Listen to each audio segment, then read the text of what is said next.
চিকিৎসা বিজ্ঞান বলছেন যদি কোনো মানুষ অতিরিক্ত মোবাইল ফোনে কথা বলে তাহলে তার ব্রেনে ক্যান্সার হতে পারে। চিকিৎসা বিজ্ঞান বলছেন একটা ছোট বাচ্চা ছেলের হাতে যদি মোবাইল ফোন দেওয়া হয়, অতিরিক্ত যদি একটা বাচ্চা ছেলে যদি মোবাইল ফোন ব্যবহার করে তাহলে তাকে ব্লাড ক্যান্সার হতে পারে। বর্তমান যুবকরা আজকে তারা তাদের সময়কে অতিবাহিত করে দিয়েছেন, আজকে তাদের নিজের যৌবনকালকে শেষ করে ফেলে দিয়েছেন মোবাইলের কারণে। এখন মোবাইল সম্পর্কে বক্তব্য রাখতে গেলে অনেক কথা চলে আসবে। সোশ্যাল মিডিয়া, বর্তমান যুগের সোশ্যাল মিডিয়া হচ্ছে মারাত্মক মোবাইল। এই যে ক্যামেরা রেকর্ডিং হচ্ছে না, ভিডিও রেকর্ডিং হচ্ছে, একটা লোক দেখতে পেয়েছি কি বলে বাদাম বলে বিক্রি করছিল, গান বলছে।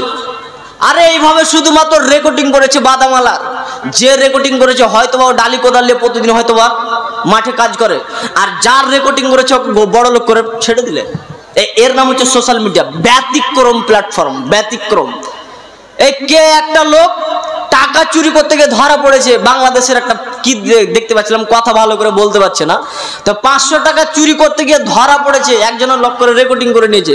এ চোর চুরি করতে গিয়ে ধরা পড়েছে, এরপরে ও এখন বড় লোক হয়ে গেল। মানে একটা ছবি তুলতে গেলে 500 টাকা লাগবে। বিশাল এক জিনিস, প্ল্যাটফর্মের নাম হচ্ছে মোবাইল। আজকে যুবকরা মোবাইলে শেষ হয়ে গেছে। আমি মোবাইলের খারাপ গুণটা খালি বর্ণনা করব না, এর ভালো গুণও আছে। কি, এখন আপনার সামনে একটা লোক যেতে যেতে ব্যতিক্রম হঠাৎ করে তার প্রয়োজনীয় ব্যাগ তার হারিয়ে গেছে, তখন একটা লোক ছবি তুলে দিল, দিয়ে প্রচার করে দিল এই জিনিসটি রাসাকোয়া মার্কেটের এই জায়গাতে পাওয়া গেছে, কারো থাকলে এই নম্বরে যোগাযোগ করুন। অথবা যার হারিয়েছে সে সঙ্গে সঙ্গে সেটা একটা পোস্ট করে দিল, তা কার জিনিস সে খোঁজ খবরে পেয়ে গেল। একটা লোক অ্যাক্সিডেন্ট হয়ে মারা গেছে, মিডিয়া আসবে, রেকর্ডিং করবে, তারপরে টিভি চ্যানেলে দেবে, 3 ঘন্টা পর খবর হবে। আর একজন হাতে যদি একটা অ্যান্ড্রয়েড ফোন থাকে তাহলে ছবি তুলে খাচাক করে লিখে দিবে রাসাকোয়া মোড়ে একটা লোক অ্যাক্সিডেন্ট হয়ে মারা গেছে। একটা বিশাল প্ল্যাটফর্ম। এই মোবাইল ফোনে আজকে ছেলেরা ধ্বংস হয়েছে। কয়েকটা কথা বলি, সোশ্যাল মিডিয়া কত মারাত্মক খাতারনাক, কত ভয়ঙ্কর একটা জায়গা। আপনাকে শুধুমাত্র একটি কথা বলে দিই যে ভয়ঙ্কর কত আজকে সোশ্যাল মিডিয়া এবং মোবাইল হয়েছে। শারীরিক দিক থেকে, ইমানের দিক থেকে, মেয়ে ছেলেরা আপনারা একটু বসুন, আপনাদের শুধুমাত্র এইটুকু শুনে যান, খুব প্রয়োজনীয় কথা রয়েছেন। কারণ আপনারা বাচ্চাদেরকে কান্না করতে গেলে তাদেরকে চুপাতে গিয়ে মোবাইল ফোন হাতে দেন। তো এই ব্যাপারে একটু কথা বলছি শুনুন। মোবাইল ফোন 2 ধরনের ক্ষতি করে। এক, শারীরিক দিক থেকে, শরীরের ক্ষতি করে। 2, ইমানের দিক থেকে ক্ষতি করে। শরীরের দিক থেকে কি ক্ষতি করে মোবাইল ফোন? চিকিৎসা বিজ্ঞান বলছেন যদি কোনো মানুষ অতিরিক্ত মোবাইল ফোনে কথা বলে তাহলে তার ব্রেনে ক্যান্সার হতে পারে। চিকিৎসা বিজ্ঞান বলছে কোনো মানুষ যদি অতিরিক্ত মোবাইল ফোন চোখে দেখে তাহলে তার চোখের যে টিস্যুগুলো আছে সেগুলো শেষ হয়ে যেতে পারে। চিকিৎসা বিজ্ঞান বলছে যদি কোনো মানুষ অতিরিক্ত মোবাইল ফোনে ইয়ারফোন দিয়ে, সে যদি হেডফোন দিয়ে সে বক্তব্য শুনে বা গান যাই শুনুক না কেন, সে লাগিয়ে যদি সে ব্যবহার করে তাহলে সে তার কানের যে টিস্যুগুলো রয়েছে স্পিকার কেটে যেতে পারে। চিকিৎসা বিজ্ঞান বলছে কোনো মানুষ যদি অতিরিক্ত রাত জেগে জেগে যদি সে মোবাইল ফোন ব্যবহার করে তাহলে ওই লোকটার কিডনি, লিভার এগুলো সব ড্যামেজ হয়ে যাবে, ওকে বিভিন্ন ধরনের রোগে আক্রান্ত করবে এবং মানসিক রোগে সে আক্রান্ত হবে। চিকিৎসা বিজ্ঞান বলছেন একটা ছোট বাচ্চা ছেলের হাতে যদি মোবাইল ফোন দেওয়া হয়, অতিরিক্ত যদি একটা বাচ্চা ছেলে যদি মোবাইল ফোন ব্যবহার করে তাহলে তাকে ব্লাড ক্যান্সার হতে পারে। এখনই মা বোনেরা ছোট বাচ্চাদেরকে কান্না চুপাতে গিয়ে তার হাতে একটা মোবাইল ফোন দিয়ে দেয়, কিন্তু তার হাতে এখন পর্যন্ত একটা বেলুন বা একটা খেলনার জিনিস দিয়ে তাকে চুপাতে পারছে না, মোবাইল ফোন তাকে লাগছেই। তার মানে নিশ্চয়ই মোবাইল ফোন আকৃষ্ট ওই ছোট বাচ্চা ছেলেকেও করে নিয়েছে। মোবাইল ফোন কত খাতারনাক জিনিস। চিকিৎসা বিজ্ঞান বলছেন যদি কোনো যুবক ছেলে যদি মোবাইল ফোন অতিরিক্ত ব্যবহার করে তাহলে তার শুক্রাণু কমে যাবে এবং নারীদের ডিম্বাণু কমে যাবে, যার কারণে তাদের গর্ভে বাচ্চা ধারণ হবে না, যার কারণে আবার তাকে ডাক্তার দেখাতে হবে, বাচ্চা কেন হচ্ছে না। আজকে অনেক রকম সমস্যা। শুধুমাত্র শরীরের ব্যাপারে বললাম যে মোবাইল কতটা শরীরের দিক থেকে ক্ষতি করে।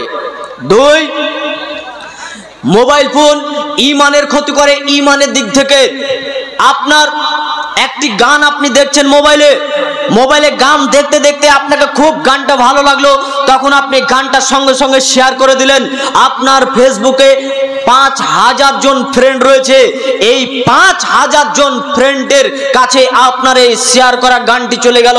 এই 5000-এর ভিতরে যদি 2000 জনকে যদি খুব ভালো লাগে এই গানটা আবার শেয়ার করে দিল, তাহলে এই একটি গান আপনি শেয়ার করার কারণে হাজার হাজার মানুষের কাছে, লাখ লাখ মানুষের কাছে এই গানটা চলে যাওয়ার কারণে আজকে তুমি সমস্ত মানুষের গুনার ভার তোমার উপরে চাপিয়ে দেওয়া হবে।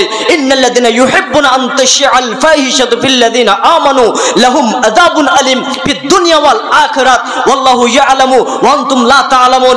আল্লাহ বলছেন, শোনো, যারা মুমিনদের মাঝে খারাপ জিনিস ছড়িয়ে দিতে চায়, আমি আল্লাহ তোমাদেরকে বলছি, শুনে রাখো, তোমাদের জন্য রয়েছে কঠিন শাস্তি ফিদ দুনিয়া ওয়াল আখিরাত। আরে আখিরাতে তো হবেই হবে, দুনিয়াতে তার জন্য কঠিন শাস্তি রয়েছে। ওয়াল্লাহু ইয়ালামু ওয়া আনতুম লা তা'লামুন। আল্লাহ যা জানেন তোমরা যা জানো না। এই ছেলে শোনো, তুমি যদি একটি গান চলে এমন যদি ইউটিউব চ্যানেলকে তুমি যদি সাবস্ক্রাইব করে থাকো, তাহলে এই অপরাধ বলে কিয়ামতের মাঠে তুমি বিবেচিত হবে। একটা গানে যদি তুমি লাইক করে থাকো, তাহলে কিয়ামতের মাঠে তুমি অপরাধী বলে ঘোষণা হবে। এই যে চ্যানেলগুলো রয়েছে, যেই চ্যানেলগুলোতে তোমার ইসলামিক ভিডিও পাবে, সেই সব চ্যানেলগুলো তুমি সাবস্ক্রাইব যদি করে রাখো, তুমি যদি ইসলামকে ভালোবেসে তুমি যদি মনে করো যে না আমি এখানে বক্তব্য শুনবো, এই চ্যানেলকে সাবস্ক্রাইব করে তুমি যদি রাখো, তাহলে এই চ্যানেল থেকে তুমি যতটা তুমি উপলব্ধি জ্ঞান করতে পারবে, এই যারা রেকর্ডিং করে এদেরও তাদেরকে সব দেওয়া হবে। এবং আরেকটা কথা, তুমি একজন বড় নেকির তুমি অধিকারী অর্জন করতে পারবে। ওর বিপরীত গুনার একটি চ্যানেলকে সাবস্ক্রাইব করলে যেমন গুনাহ হয়, তেমন একটি ভালো চ্যানেলকে আপনি সাবস্ক্রাইব করলেও সেখানে আপনার নেকি হবে, কারণ সেটি তুমি দিন প্রচারের কাজে তুমি ব্যবহার করেছো।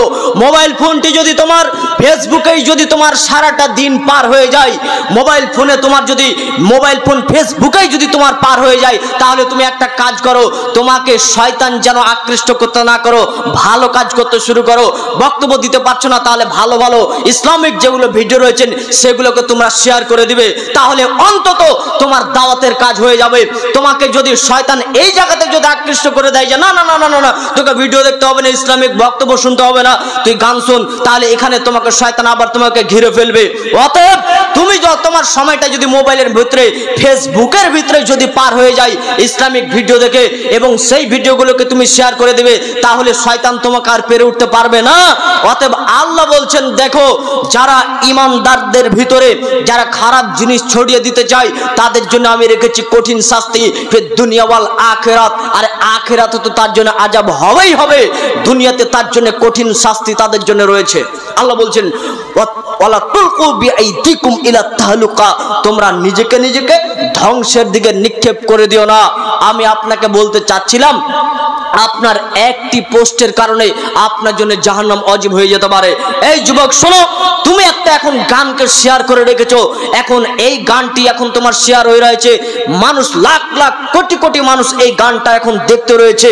এখন এই গানটি এখন তোমার ফেসবুকে জনসমুদ্রে ছড়িয়ে রয়েছে, তোমার এখন মৃত্যু হয়ে গেল ব্যতিক্রম, অ্যাক্সিডেন্ট হয়ে তোমার মারা গেছো তুমি, ওই ভিডিওটা কি তোমার বাপ ডিলিট করবে? কে ডিলিট করবে? এই গানটা যতদিন চলবে এর গুনাহ তুমি কবর পর্যন্ত পৌঁছতে থাকবে। তুমি যদি একটা ভালো জিনিস, মানুষের উপকার আছে এমন কোন জিনিস তুমি যদি শেয়ার করে দাও, এখান থেকে যত জাতি উপকার পাবে তার একটা অংশ তুমি পেয়ে যাবে, কারণ তুমি প্রথম মাধ্যম সেই জিনিসটাকে জাতির সামনে পৌঁছে দেওয়া। যার জন্য আমি বলতে চাচ্ছিলাম, মোবাইল ফোনে আজকে আমাদের সময়কে আমরা বরবাদ করে ফেলেছি।